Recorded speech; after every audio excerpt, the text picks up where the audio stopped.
안녕하세요. 자산관리 이대표입니다. 오늘은 게스트분 한 분을 모시고 주린이 분들이 좀 궁금해하실 만한 것들을 질의응답 형태로 영상을 한번 만들어 보도록 하겠습니다. 일단 간단하게 자기소개 좀 부탁드리겠습니다.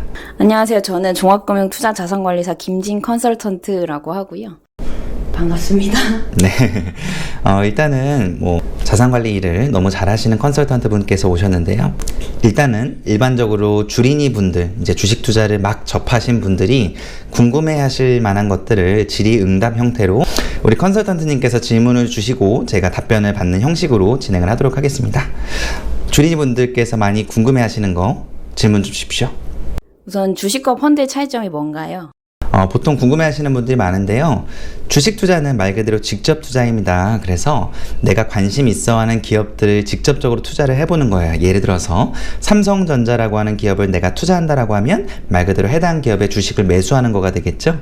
근데 펀드는 한 개의 기업에 투자하는 게 아니라 기업들을 여러 가지로 모아서 어떻게 보면 집합 투자, 군집 투자 형태라고 보시면 돼요. 그래서 삼성 어떻게 보면 반도체 펀드라고 해보면 삼성전자만 들어가 있는 게 아니라 삼성전자, SK하이닉스, 포스코 등 다양한 반도체 업종을 영위하는 기업들이 모여서 펀드의 형태로 나온 게 펀드라고 보시면 됩니다. 주식 투자는 처음인데 어디 증권사를 사용해야 좋을까요? 우리 김진 컨설턴트님께서는 어떤 증권사 쓰시죠? 저는 키움증권 이용하고 있습니다. 증권사는 사실 크게 중요한 건 아니고요. 자기가 편한 증권사를 사용하시면 되는데 보통은 주거래 은행이 있으시죠. 예를 들면 KB국민은행이라고 하면 아마 KB증권이라고 하는 증권사를 연계해서 쓰시면 아무래도 입출금이라든지 나름 혜택들이 좀 있으실 수도 있어요. 저는 키움증권이랑 삼성증권, KB증권 이렇게 나눠서 쓰고 있는데 나중에 설명드리겠지만 투자 운용 방식에 따라서 계좌 그리고 증권사를 분리하는 것도 심리적인 안정에 매우 도움을 줄 수 있습니다. 그럼 혹시 주식 투자 말고 예적금을 하면 안 되나요? 보통 이런 질문들 많이 하시는데요. 일단은 주식 투자를 하는 이유는 말 그대로 어떠한 기업에 대해서 기업의 성장에 같이 동행하는 개념이라고 보시면 되거든요.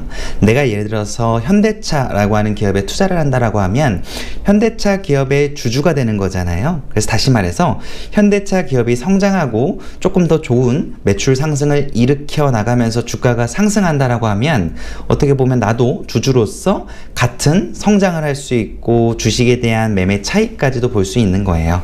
그런데 예적금은 다르죠.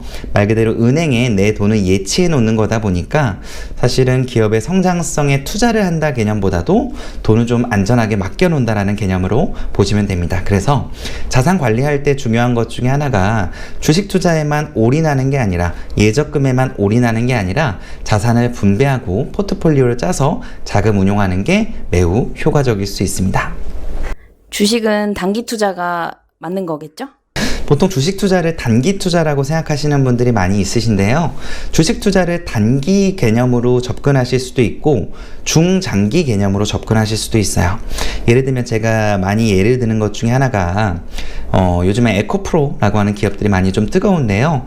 2차 전지 관련된 기업이죠. 말 그대로 전기차의 배터리에 들어가는 소재를 만드는 기업인데 미래 전기차 시장에 대한 성장성을 보고 그런 전고체를 만드는 기업들, 배터리를 만드는 기업들에 투자를 하게 되면 어떻게 보면 장기적으로 투자할 수가 있는 거예요. 근데 단기적으로 내가 속된 말로 급등주나 뭔가 상한가를 간 종목들을 투자하게 되면 그건 단기 투자 개념으로 보셔야 되겠죠. 그래서 저는 주식 투자를 할 때 있어서 단기 투자도 진행을 당연히 하지만 중장기적으로 운용하는 투자도 병행을 하고 있습니다. 제가 투자하고 있는 것 중에 하나가 수소 포트를 좀 투자를 하고 있는데 수소 관련된 산업 중에 일진하이솔루스라든지 두산퓨얼셀, S퓨얼셀, 포스코홀딩스 이렇게 수소 관련된 사업을 영위하는 기업들에 중장기적으로 저는 5년, 10년을 바라보고 투자를 할 예정이거든요. 제가 많이 질문을 드립니다. 만약에 테슬라라고 하는 기업을 5년 전, 10년 전에 투자를 할 수 있다고 했을 때 얼마 정도 투자하시겠습니까? 이렇게 여쭤보면 전 재산을 다 넣으신다고 하시는 분들이 많더라고요. 그런데 앞으로 전기차 시장도 당연히 더욱 활성화가 되겠지만 아직 많이 빛을 못 본 산업이 수소산업이라고 생각하기 때문에 중장기적으로 투자하기 매우 적합하다고 저는 생각을 합니다. 혹시 주식 필독 책이 있다고 하면 추천 한번 해주세요. 네, 제가 위에다 책 링크를 좀 띄워드릴 텐데 제가 주식 투자를 하는 데 있어서 필독해야 되는 책에 대해서 좀 설명을 좀 드렸었어요. 좀 간단하게 볼 수 있는 책 중에 하나가 중장기 투자를 선호하신다라고 하면 강방천 회장님과 존리 대표님께서 같이 공동 집필을 하신 나의 첫 주식 교과서라는 책이 조금 가볍게 읽어보시기가 되게 좋은 책인데 인사이트는 상당히 좋은 책이라 읽어보시면 좋을 것 같고요. 단기적으로 단기 투자를 하시는 분들이라고 하면 지난번에 한번 소개해드렸던 김종봉 대표님의 돈의 시나리오라고 하는 책을 한번 읽어보시면 매우 도움이 되실 거라고 생각합니다. 친구 매매라고 하는데 내가 직접적으로 투자를 할 수 있는 방법은 뭐가 있을까요?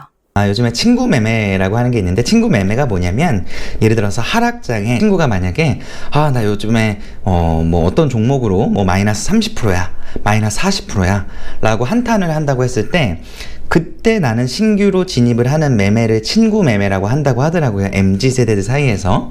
어떻게 보면 친구들보다 저렴한 가격에 살 수 있다는 장점이 있는데 저는 친구 매매를 하시는 것도 좋지만 직접 자기가 공부를 해보고 투자하는 게 제일 좋을 것 같아요. 그래서 간단한 아이디어를 드리자고 하면 우리 주변에 정말 필요한 게 있는데 아직 실현되지 않은 거 라고 했을 때 그러한 사업을 영위하는 기업들이 뭐가 있는지를 직접 한번 서칭을 해보고 그 다음에 공부도 해보고 재무제표도 분석을 해보고 투자를 해보시는 거를 권장을 드리겠습니다. 예를 들면 요즘에 맥도날드나 롯데리아 이런 프랜차이즈 가게를 가보면 직원들이 직접 주문을 많이 안 받잖아요.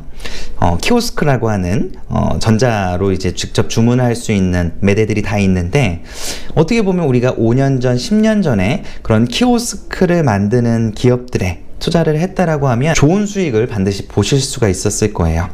내가 만약에 뭔가가 정말 있었으면 좋겠다고 필요하는 거, 생각하는 거, 사업을 영위하는 기업들에 투자를 해보시는 거를 권장을 드리겠습니다. 오늘 간단하게 일반적으로 주식 투자를 처음 하시는 분들, 어떻게 보면 주린이 분들께서 많이 궁금해하시는 6가지 질문에 대해서 같이 우리 김진 컨설턴트님을 모시고 질의응답을 받는 시간을 가졌습니다. 오늘도 제 영상이 도움이 되셨다고 하면 구독과 좋아요, 알림 설정까지 부탁드리겠습니다. 고맙습니다.